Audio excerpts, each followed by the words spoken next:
guys, today we're gonna be doing a quick unboxing of this Mueller Ultra Bullet blender. I'm super excited to open it up. I have been wanting one of these blenders for a very long time, guys. I do a lot of protein shakes, so I'm very excited to open it up. So let's unbox it. We're just gonna open up the box. Alright guys, so first off we have the clear cup. We have ounces and milliliters.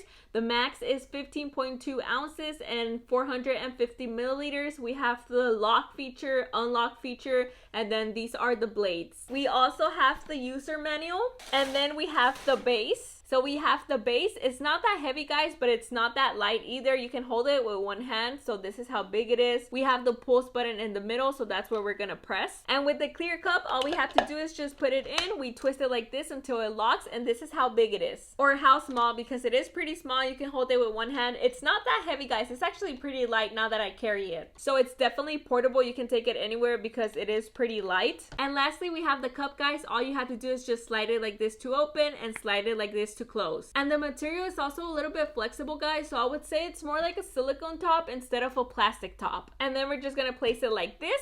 It also comes with the plug, so we're just gonna plug it to the wall. Let me go ahead and untie it so you can see how long it is. Alright guys, so this is how long the plug is. It's not that long, it's actually kind of short, but all you have to do is just plug it to a wall and then it will start working. But whenever you're done blending, all you do is just twist it like this and then you take it out. You can just move the top like that and you can just drink out of it. But yeah guys, it's great material, it's super lightweight. It's also portable, so all you do is just take off the cup and you can take it anywhere with you. But anyways guys, I think it's a great blender. It's super affordable, so I would definitely recommend it.